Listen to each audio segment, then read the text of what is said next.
This is ContactTalkRadio.com. Consciousness in action. And you are taking action into your consciousness by tuning into Contact Talk Radio. And on TuneIn.com, Ping.fm, and UpSnap Mobile. Contact Talk Radio.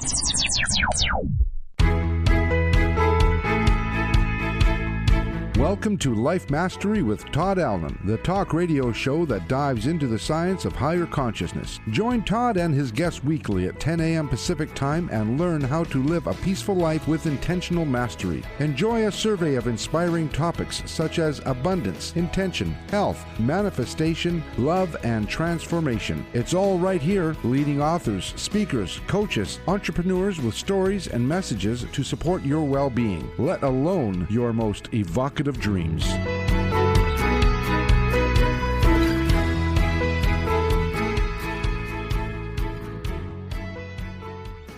Hey, it's another groovy day, and there's two reasons for that. It's Life Mastery Radio Day. Maybe there's three reasons. I get to hang out with my really cool friend, Jackie Bailey, and it's a groovy day, like I said, because when I get up in the morning, that's my first thought. The whole day is going to be groovy before my feet hit the ground. And it usually turns out to be just that. It's magic how that works. And if something happens, something different, get surprised. I always think back, it was groovy. Everything's going to turn out groovy, and bada boom, bada bang. It all is groovy. And I get to have another groovy day. And then my head hits the pillow and I think back, and I can't wait to get started again the next day. Welcome to Life Mastery Radio, the talk show that brings you great thoughts and ideas for you to use on your very own life mastery journey. And we have some cool thoughts and ideas for you today that we're going to talk about. But before we do that, let's just take a minute and get ourselves centered and situated, ready for some awesome content. And think about what it is that we connect to. What is it that we connect to that brings us solace, peace? Where's the inspiration come from? It could be God, Allah, the dude, the tree, the door that opens up to your world. But focus on that just for a minute and that connection. And let's take in a deep breath. And then just let that breath out with a big ah, and let your essence flow, that connection flow up through your throat chakra, out of your speaker box and out into the universe. Let the universe know you are here and you are ready to be connected. Let's do that one more time. This time, think about your dreams, visions, and goals. What is it that you aspire to do, be, or have? Coming around to the end of the year, you might even want to start thinking about what you're going to do next year. That's what Jackie and I did today in our pre-show meeting. But think about that. Take in a deep breath. And then just another big ah, and let that flow up throughout your speaker box, out into the universe. And now here's the deal. Allow the universe the opportunity to make those come true for you, because that's the way it works. You think about it, it comes your way. Your head has to be up, tail out from between your legs, ready for that opportunity. It works if you work it. Let's see. Oh, my co-host. Hi, Jackie. Welcome to the show. How are you today, my friend? It's a beautiful sunny Tuesday. As you say, it's groovy. Good day. It's a groovy day. Oh my gosh, we got, I don't know if where you're at, but on Sunday, it was a deluge. Is that the word? A deluge. Yeah. Oh my gosh, I never seen that much water in this area in a very long time. Washed away my walkway. I mean, that was a lot of water. Yeah. So is today the first day of fall, or is it tomorrow? Tomorrow. 22nd. Is it tomorrow? Yep, okay. The equinox. It's starting to feel like it. It's cold in the mornings. Even if it warms up a little bit in the day, it's still cold in the mornings now. So yeah. So how are things at the Speak Feed? You've got so many irons in the, it's really hard for me to keep track of you. Not that I should be keeping track of you, but I look and I'm like, goodness gracious, she's just on fire. Well, if I was collecting funding commiserate to my busyness, it would be awesome. However, it's been a tough year for nonprofits, and we are no different. And so we just keep chugging along and waiting for those miracles to happen. We've got a lot of kids that want to be part of our courses, and we've got funds that are running low, and we have to limit right now. So I hate to do that. We've got to find those people who really want to support kids and make them strong and give them empowering voices. And our guest today is doing that in a different way than I am doing, but all the same. And now is the time to really support our kids, because this pandemic has been brutal for them in so many ways. And you have this, how's the book thing going? You have your students, and you've got them all jazzed about writing a book. They're each going to have a chapter. Tell us a little bit more about that. Yeah. We were approached by a publishing company that said, hey, we do compilation books for business owners, charge them a lot of money to write just one chapter of a book. And they said, we want to do this for your nonprofit and let your kids become authors. And they're giving us a wonderful discount, just a flat fee. However, we still need to be able to pay them. So we're doing this fundraiser. We're trying to get $10,000 to help 40 of our students to write a chapter of this book.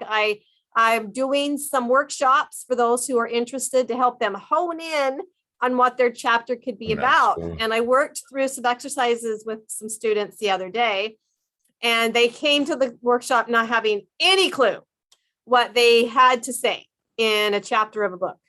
And by the time this 90-minute workshop was over, excitement reigned, because they're like, I know what I want to write. And it's really exciting to give them those aha moments and to realize that they have something valuable to offer the world. And most kids don't know that. And so when you can plant that seed in their head and their heart that they are worthy of being heard, that's tremendous power. That is. So you can help us with that, please. We're like I said, we're raising $10,000 so that 40 of these students of ours can be empowered through the chapter that they write. And where do our listeners go? They go to speakfeedlead.org. Right behind me, Speak Feed Lead. And you can go to our Make a Difference tab on our page. And then you're going to see a little button that says sponsor a young author. And you can just click on that and you can be part of that. If you want to specify it for one specific student of ours, you're welcome to do that. So if grandma and grandpa are listening, Uncle Bob and Aunt Joe or whatever, if they're listening and they want to be part of helping their student, their child have this book, then they can put that on the form and we'll put it for that child. So yeah, it's an awesome thing. It'll be fun. We're throwing it out there to the universe, and we want to support this. I think this is a really cool, what a great way to empower kids and to give them the power, their own personal power to know they can accomplish something like that. And it's not out of their reach. This is a real deal. Well, this is a true story. When I was in 8th grade, I had just moved into a brand new school because we had moved across town. I was in the throes of my abuse at home, and I was in this new school, and one of the first assignments we had in our English class was to write a fictional story. And we were given a theme. It had to do something with early America, something like that. So I wrote this fictional story about a Native American boy. And after I turned it in, about a week later, the teacher stood up in front of the class and she said, Jackie, your story was amazing, and I have given you an A++ grade. And she said it in front of the whole class. And I was like, for the first time in my life, I felt like somebody. Yeah. I felt like I had talent. I felt like I mattered a little bit. And that was such a pivotal point for me, because from that moment on, I felt like I want to be an author. I want to someday write a book. And of course, I've been able to accomplish that. But that little bit was what planted the seed for me. And so I'm hoping that what we're doing for our students is a little bit, even just a tiny bit of that, because it mattered so much to me. I'd say it would be a big part of that. Author is born, at least understanding nothing's unobtainable. Right. That you can do anything. Yep. Yeah, it was pretty cool. Yeah. Yeah. Cool. I want to remind the listeners that today's show page is at www.lifemasteryradio.net. We have a link to our guest there if you want to explore it some more. While you're there, sign up for the newsletter. The newsletter goes out once a week. Jackie spends a lot of time with it, and she highlights who's been on the show and who's coming on the show, along with her most recent blog post, Talk About a Writer, about who was on the show and what we learned from the show. I'm always amazed. It's always a good read. I'm sitting here and she comes up with these things like, where did that come from? How did she get that out of that? That's pretty cool. So it reviews it for me and anchors it for me. So it's pretty cool. And it's nice to know that our guests enjoy it. It means so much to me when they say, oh my gosh, that was an amazing blog post. Thank you so much for sharing that. I'm sure that with my tribe. That's really cool because it just gives them more value for their, bang for their buck or whatever, as to what they're trying to accomplish, and getting an outside perspective like that, I can only imagine is really powerful for them. Totally. So I'm happy to be part of that. Yeah, I'm happy you're part of it too, because it is amazing. And it brings a connection that creates that bond even stronger because of that, and spreads the word. So it's pretty cool. So go there, check it out, lifemasteryradio.net or .com. Both Jackie and I's book is there. You will just love both of our books. Read them, give us some feedback, check it out. And tell a friend about the show. That's the only thing that I really ask. This is a really cool show. Jackie and I have a blast. This really is our way of giving back and supplying people with great thoughts and ideas, planting seeds, and who knows, further on down the road, they might think, oh, but I heard about this. I'll go check that out. You know what we should do, Todd? We should write a book. We could take all of the guests that we've had on this show, which is hundreds, right?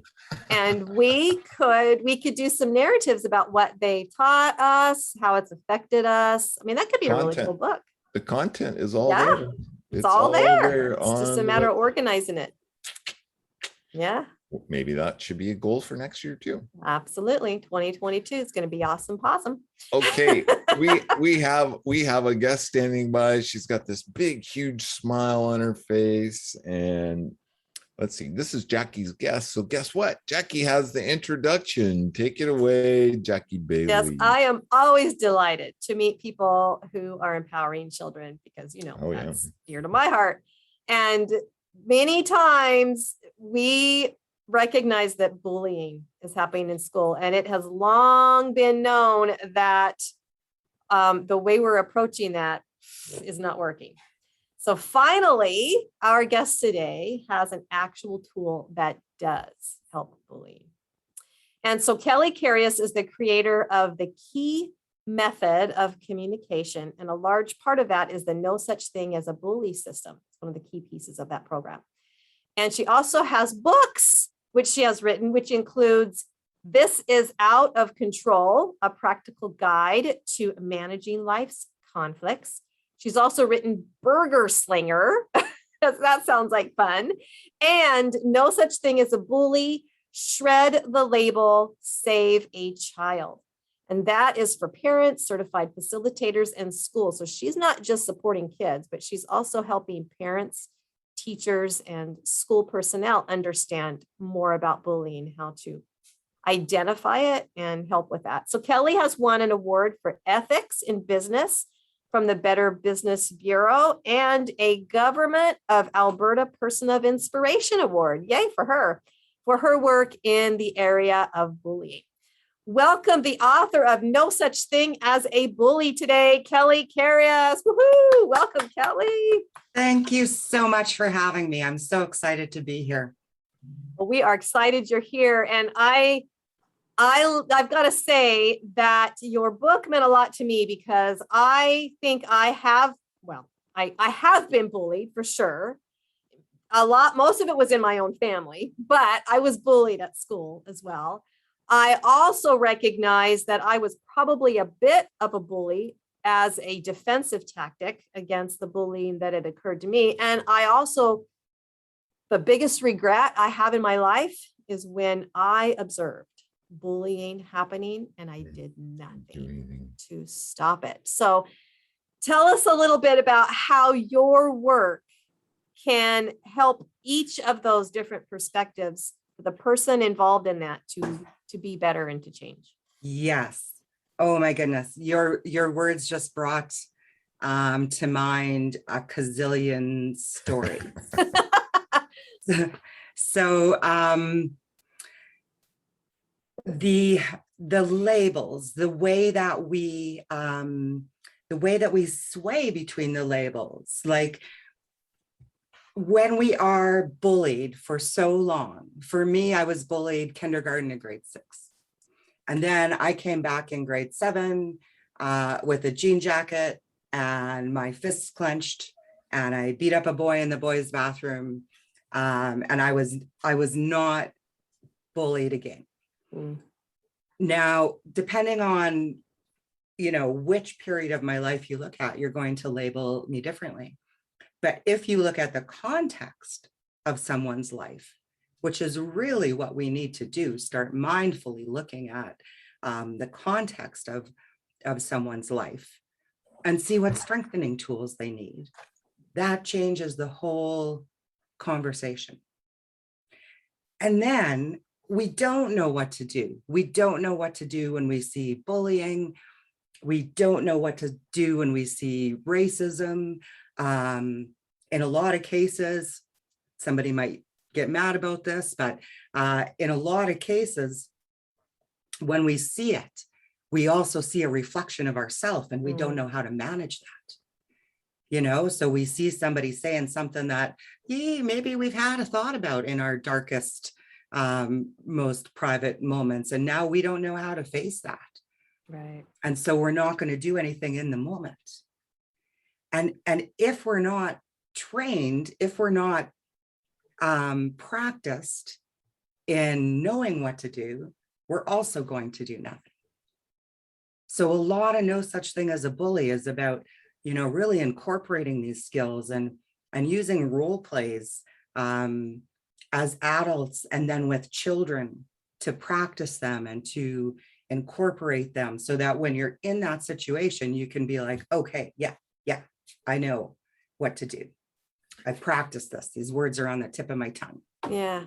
Well, right off the bat, the title of your book is No Such Thing as a Bully. And I wonder how many people push back against that because they go, yeah, yeah, there is. Well, that's what I was going to say is give us a little context, Kelly. And I guess the first question when I first saw the title was, why is there no such thing as a bully? How's that? So give us a little context. Yeah. Okay. Here, you know what? I'm going to give you the exclusive woo-woo context of the origin of the name. So I started working on this after a crazy experience where I was hired by 20 sets of parents about a principal / teacher who was mistreating their kids. And it was a horrendous couple of years, and it really made me, look at what are we doing here, and if adults are all jerks, then how can we expect better things from our kids? And what is the point of going in and talking to kids and giving them ideas to use, but then they go home to people who are not using the same ideas, and it doesn't have the influence. So after these crazy 2 years were done, and I kind of was doing a post-mortem on the whole thing and what can be done here, and I started writing, and I wrote basically what is no such thing as a bully, but not quite. So I knew that the idea of strengthening was right, that was on the right track. And I think I called it something like, my first book was called This Is Out of Control. And I think at the time this was called something like Taking Control. And when I thought it was finished, and I really genuinely thought I was finished, I had that totally proud, author moment of pushing back in my chair and going, holy, It's done. Yeah, holy cow, it's done. And then I had what literally felt like an electric shock go through my body, not in a really unpleasant way, like not like a, not like I'd been electrocuted, but this electric shock go through my body. And in that moment, I knew I needed to go straight back through it and remove anywhere that I was using bully and victim as a label, because it was still doing that. It was focusing on the strengthening, but it still had all the bully and victim label stuff in it. And so in that moment, I knew that I had to do a rewrite and get rid of all of that. And I knew that it needed to be called No Such Thing as a Bully. Pushback on it, so much. This weekend at a trade fair, I'm there with my kindness car. It's a bright green car. People sign it with Sharpie markers. There's signatures all over and quotes all over about kindness. And I had the banner that I have behind me up, and this woman stopped and she put her finger on her chin and she looked for a little while, and then she said, I said, would you like to sign the kindness card? And she said, I cannot support this. And she walked away. Oh my gosh. With no time to even answer any questions. But I've had other situations where somebody has said, that's terrible. Of course, there's bullies. And then it opens up a whole conversation about how these ideas change the conversation. And at the end of that conversation, people are always like, oh, that makes so much sense. Yeah. So rather than calling people bullies, you have new titles for them. Yeah. What are those titles? Well, here's the thing. They're not even really titles. So the idea is that we all use bully actions and we all use victim responses. And when we start tending to those behaviors, calling out those behaviors, particularly in ourselves, that's the best way to call out anything. It is in ourselves. So when you're working through the No Such Thing as a Bully material, you're looking at, well, where does this apply in my life? So for example, inaccurate thinking. What are the thoughts that make me want to lash out? And let's move through a pattern of reversing that. And then on the other end of the scale, what are those thoughts that keep me from speaking up when I really need to speak up? And we look at, how do we reverse those thoughts? And then there's other pieces, friendship skills, bills of rights and responsibilities, where you really need to look at your own behavior, not just the other person's behavior. This is really a focus on individual responsibility. So in this scenario, instead of walking up to somebody and saying, you're a bully, I might walk up to them and say, you know what, that was a bully action. What just happened? And let me tell you how I feel about it. And so now we're calling things out immediately when they're happening, which truly prevents the cycle of bullying. If there's no victim response, there can be all the bully actions in the world. But if everybody is really walking away, not being affected by those bully actions, we don't have bullying anymore. We've taken care of bullying. Fascinating. I see what you're saying then, because a bully, for lack of a better way for me to, a bully they get fed to be more of a bully because of the reaction that their victims have, right? Because it's really all about controlling somebody, getting them to feel fear, getting them to feel embarrassment, humiliation, things like that. So if you were teaching people not to have the reaction the bully has nowhere to go with it. Is that what you're saying? Nowhere to go. There's nowhere to go. Oh. And you either hop on the bus or you don't. Let me tell you a little story that I love so much. So a lot of times, let me start by saying I was in a grade 2 classroom. So we got kids that are about 6 or 7. And a lot of times when I'm talking to groups, whether it's adults or kids, I'll start off by saying, who in here is a bully? And, you might have somebody might poke up their hand a little bit or snicker, point at somebody else. And I say, okay, put your hands down. Who in here has ever left somebody out? Oh. Who in here has ever talked behind somebody's back? Oh. Who in here has ever hit somebody? Oh. And so now we're talking about the individual actions. No bullies in the room, but everybody's used the bully actions for the most part. So that's the setting. That's what I'm trying to get going in this class of grade 2 students. And so I say, who in here is a bully? And this little boy, he's way out. He's like reaching past. I am. And I said, well, I bet you've used some bully actions, but I don't think you're a bully. Oh yeah, I am a bully. So I said the same thing again. And he stands up out of his desk, makes himself real big for a 7-year-old and says, I am a bully. And in my head, I'm like, kid, you are messing with my whole shtick here. What am I going to do with this? So now, since that's messed up, I'm not going to tell the rest of that story, but let's fast forward to the evening. And I've been in this community for a week. I'm there for a week. So now I'm at the grocery store and a little girl is in there and her mom, she's pulling on her mom's hand and she says, Mom, it's the bully lady. It's the bully lady. And mom turns around and she says, there's a bully in that school that's so bad my daughter doesn't even want to go there anymore. Very aggressively. And it's probably that little boy. And I started really thinking about how much power that kid got from that label, how many times he's been called that. And what happens if we just say, no, kid, we don't say that here anymore. You're not a bully.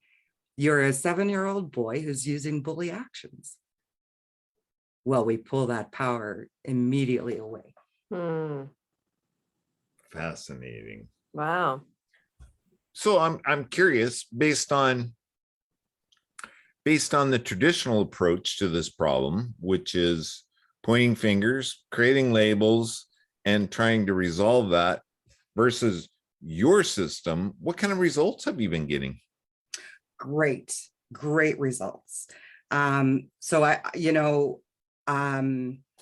have families who find that it's just completely changed the culture of their home. And they see their kids using the skills on the bus.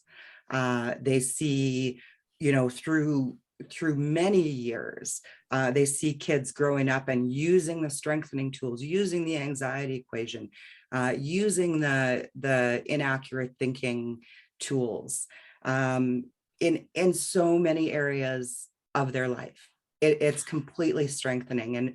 And now I've worked in schools in the past, but now I've got a really more solid offer for schools so that schools can have it. And, in one school that I was in, a guy started out, he was just saying, oh, this is just more work for us.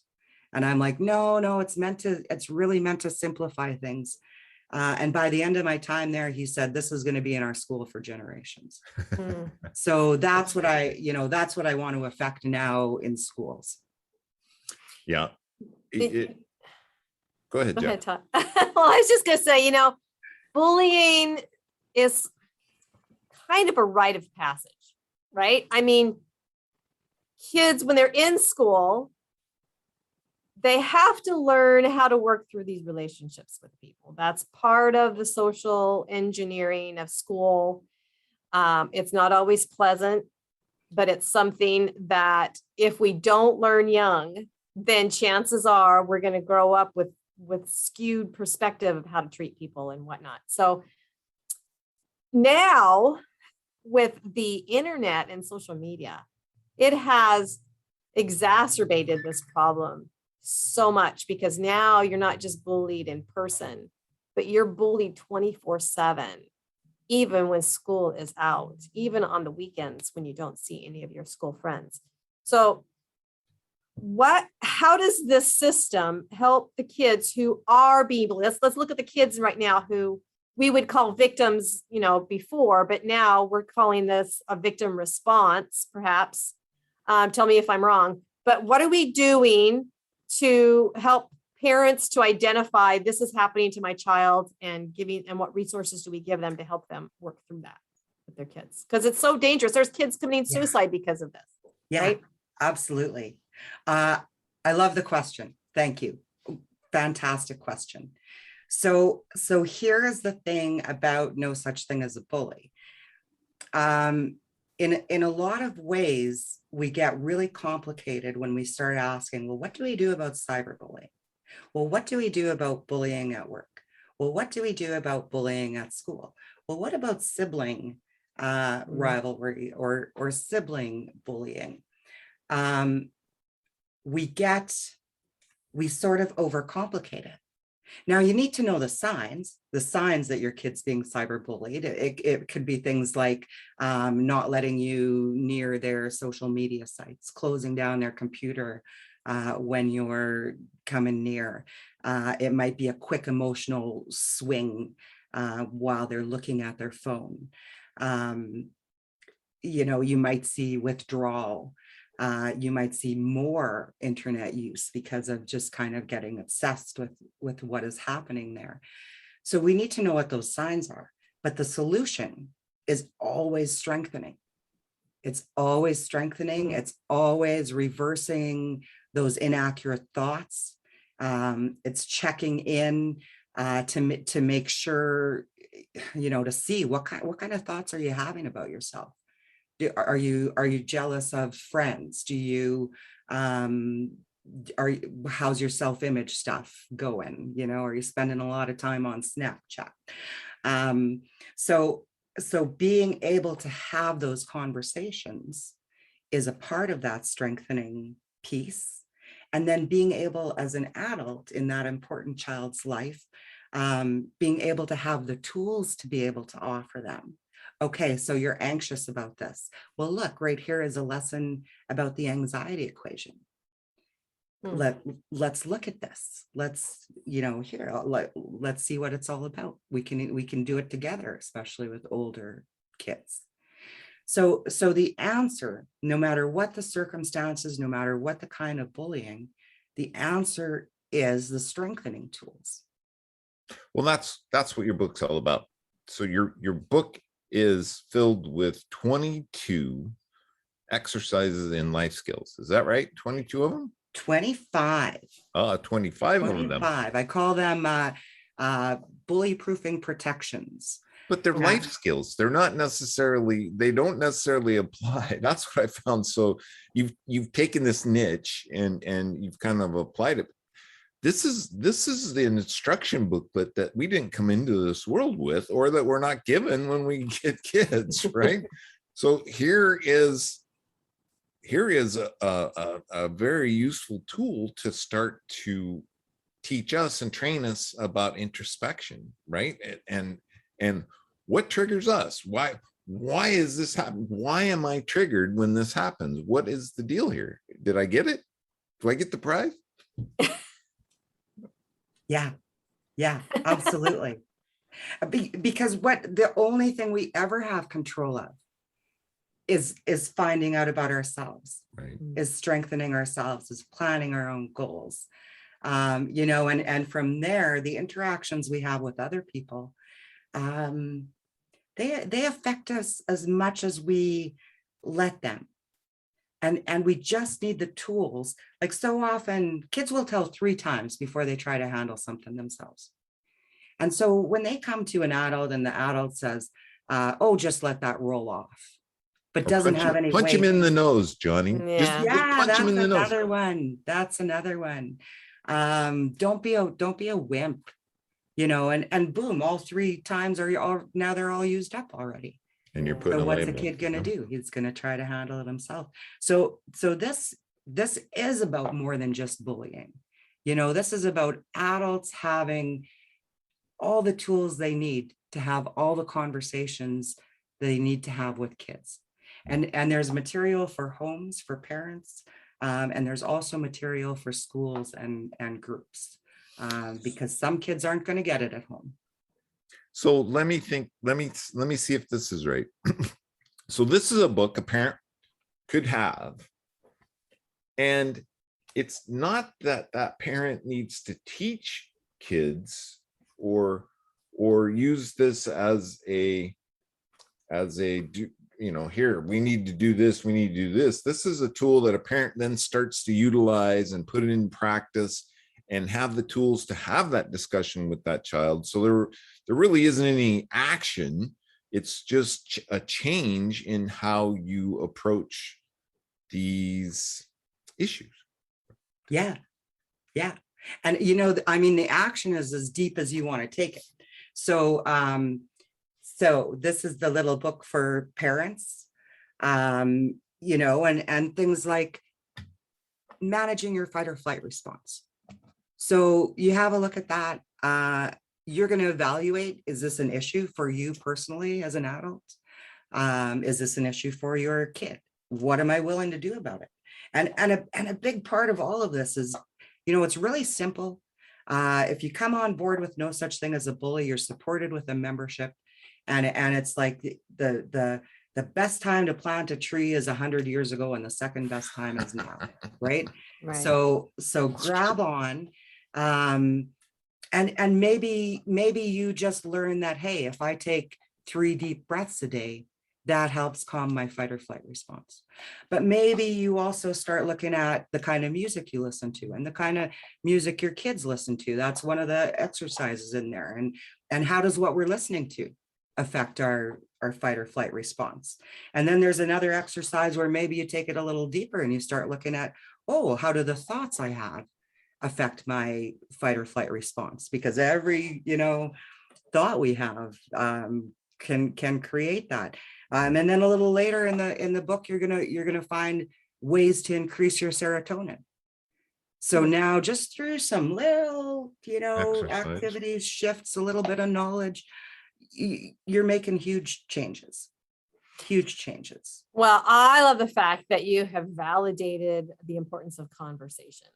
Yeah. Because that's what we teach our kids. That is the foundation public speaking skill we offer every one of our students, is how do you have an effective conversation with someone? And I have seen that when the kids learn these skills, even though the parents may not know these skills, it changes the dynamic in the home when the kids feel more empowered to talk with their parents and initiate conversations with them. And yet there are times when the parents themselves are the bulliers, right? I mean, they're the ones that are actually filling our kids' heads with things that are causing a bully behavior in our children. For instance, I think there's one part of your book when you say, when your child is using bully actions, it's good to examine your own behavior as a parent, right? Where'd they learn that? Yeah. And you ask questions like, do you laugh at or mock others in your child's presence? Yeah, they are. I mean, wow, to think about that. Well, yeah, I probably do. Do you make derogatory jokes that others sometimes don't appreciate? Okay, do we really realize that our kids are picking up on those things? And if mom and dad are doing it, now it seems okay and appropriate to do that with classmates. Another one is, do you engage in or talk about physical violence as a resolution tactic? Like, I'm going to punch that woman in the nose if she cuts me off one more time. You know, just little things like that we can say as parents that instill or could instill in our children those bully type behaviors, right? Well, so, I mean, this is a lot of introspection for parents to take a look at. May not be easy. I don't think that the qualifier is could instill. I think that they learn it somewhere, right, Kelly? I mean, they pick up these types of behaviors from someplace. Yeah, they do. And you know what? it doesn't matter to me if people say, oh, well, they didn't get it from me. I don't do that. But part of them says, right? Part of them says, well, I do that. And then they make a shift in what they're doing. That doesn't, once the idea gets in there, it's hard to get out of it. It creates its own problem of, okay, geez, now what am I going to do about that? Or what am I not going to do about it? And again, we're not going to reach everybody. I want to just encourage people and kind of heighten the urgency. I've got a great free gift for you, and to come on, and you'll have 5 lessons to your inbox, and then you have opportunity for 5 Zoom meetings with me along with that lesson and with those lessons. And it's like, this is stuff that we don't have to beat ourselves up for. We don't have to be like, oh, I'm a bad human being because, sometimes I say that's so gay, for example, or some other. We don't have to beat ourselves up. That all comes from somewhere. So somewhere also families make shifts. And schools make shifts, and people make shifts, and those small shifts, ripple out, right? Like ripples in a water when you skip a stone. And so I'm not worried about if a parent says, well, I don't think I do that, or I don't think I do that much. It's not up to me to prove whether they do or not, right? Yeah. But it is up to me just to plant that question in their mind. Do I do that? Yeah. And so are you saying, Kelly, too, that once we realize as parents that, maybe we have said some things that our kids could misinterpret or see as approval for them doing things, do we have to sit down with our kids and go, look, Mom has made a mistake. Mom doesn't always do this. I don't think you're suggesting that. I think you're just suggesting that each of us make a shift at any given moment. We say, from now on, I am going to do this differently. Because if our kids learned it that easily the first time, they can relearn it easily the second time, right? Is that what you're saying? That is what I'm saying. But I'm also suggesting, because here is a place where you can naturally say those things and kind of come to terms with those things and the emotions around them. There's all kinds of role plays in Protection 10 about bullying and being bullied, where if there are things that you've done as a parent or as a teacher, or as a human being, you can be like, hey, I realized that this is a bully action that I've been doing. Let's do a role play around that. And it again, it's not about like, oh, you're a bad person, or we all use bully actions sometimes. We all use victim responses sometimes. That's it. It's not about good or bad. It just is. Well, it's got to be.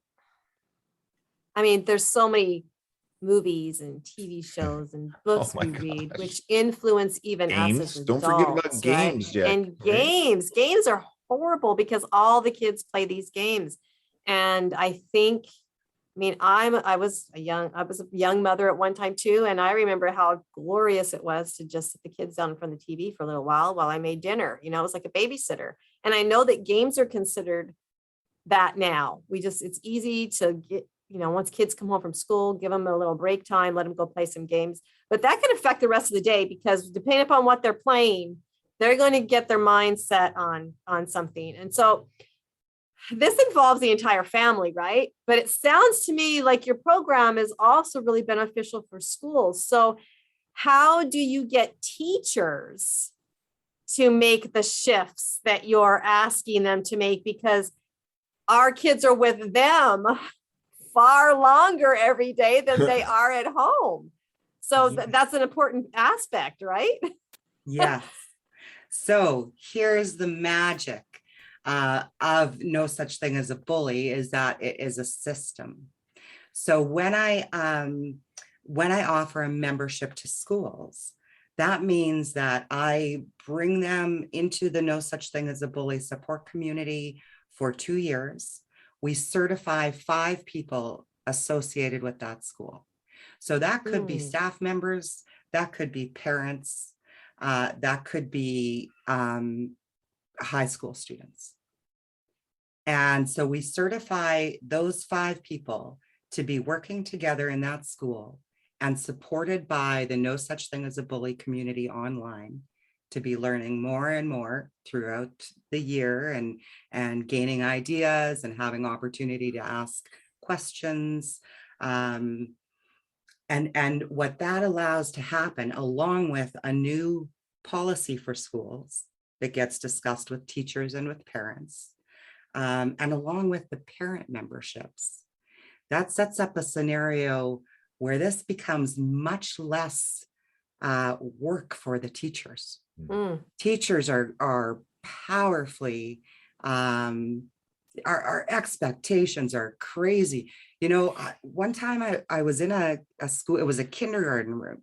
And so when I talk to students and kindergarten students, I more talk about friendship skills more than actually bullying. But I'm in there at the start, and this little boy comes in and he says, "Billy pushed me off the swing." And the teacher does all the right things. "Are you okay?" Brushes off his knees, ties his shoe, settles him in for the afternoon. And then I picture that kid going home and saying to his mom, "Billy pushed me off the swing." And mom says, "Did you tell the teacher?" And he says, "Yeah."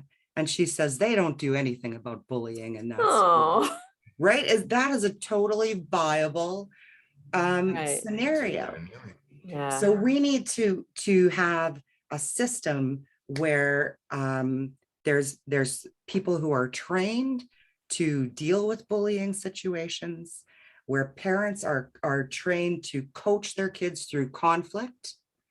And then when they need to report bullying, they need a consistent way. And I recommend a button on the school website that then goes to those people who are trained in how to deal with it, so we don't get any dropped balls along the way. So this becomes a movement. This becomes an effort of community and takes weight off the teachers. That's amazing. So what can our listeners do? Are you hoping that we've got people listening from schools all around the world and the country and so forth that are going, "Oh my gosh, I can do, what does the certification process look like to be one of those 5 people in a school?" So I am hoping people from schools all over are listening, and families that will share with schools. So the certification process it's 6 weeks, just one night a week, one evening a week. And so that is spread out to kind of make it easier for people to access. And then also, it doesn't need to be hugely long, because as you're joining that certification process, you're joining the community where there's ongoing training and ongoing access to information and to question asking. And so we want to make sure that you're getting the basics in that certification. But then as we're going along, you're really finding out, well, how can I take this and use this within the culture of my school? And so, for example, you know, the material is adaptable to First Nations communities, fits with the 7 grandfathers laws. You can adapt it to a religious school if you need to. And so we want to make sure through that membership time that the staff or parents or students who are certified in this are able to take it and really use it and adapt it into their own school culture and use it to solidly improve their school culture. Wow. And I'm certain that there must be parents that are also involved in that, not just teachers, but parents that are involved in this certification as well. So they're there's skin in the game on both sides, I guess is what I'm Yeah. trying to say. You know, and anybody who's listening that might be a coach, that might be somebody who's just like, I'm looking for a different platform or way to speak to my community, absolutely hop on and check out the certification training. And the easiest way to do that, the gift that I've got for you is at nossuchthingasabully.com/home-47. I put that on our Facebook page today, everybody. It's there. Take a look at it. Check it out. Awesome. And there's just a button that says get my gift. And once you sign up for that, you'll get emails. And then, once a week, you have the opportunity to meet and ask questions. It's totally risk-free to jump on and learn more about this. And so if not now, when? Right. But this isn't just for elementary schools. This works in middle schools and high schools as well. Absolutely, it does. The material for schools actually has handouts for elementary, middle school, and high school as well. Okay. Yeah. Wow. It's really exciting, and it's exciting to see how, and for a school, instead of going to a parent and saying, hey, your kid's a bully, to be able to say, your kid's using some bully actions at school, and this is what we're doing about it. And here's some information about what you could do at home. It's a game changer. Does it stop at schools though? I mean, I can almost see this working in corporations, and organizations. I mean, yeah. You know what? People tell me that my market is too big and it's too confusing for people. So I've kind of pared it down a little bit. But this work started with my first book. This is Out of Control, with programs for corporations. And a lot of those skills and tools have transferred over into No Such Thing as a Bully. 100%, a day or two of training using this within a corporation is absolutely going to change that corporate culture, and then allow a flow down into people's homes. Yeah, fascinating. But I would have to say, see if this qualifies. The person that benefits the most is the person that becomes the advocate. Yeah. How about like anything really? But these are some life mastery principles. These are life skills that we all can benefit from. It isn't just about bullying. So it's pretty cool stuff. Where did the inspiration for all this come? Was it just your work and your heart, or were you inspired by something else? Oh boy. When I had that issue, and that might be a whole nother show. We'd love to have you back. I just want to say, gosh, there was a year trying to get that teacher principal out, and then there was a year that I was banned from all the schools, and then it ended with me suing the director of education.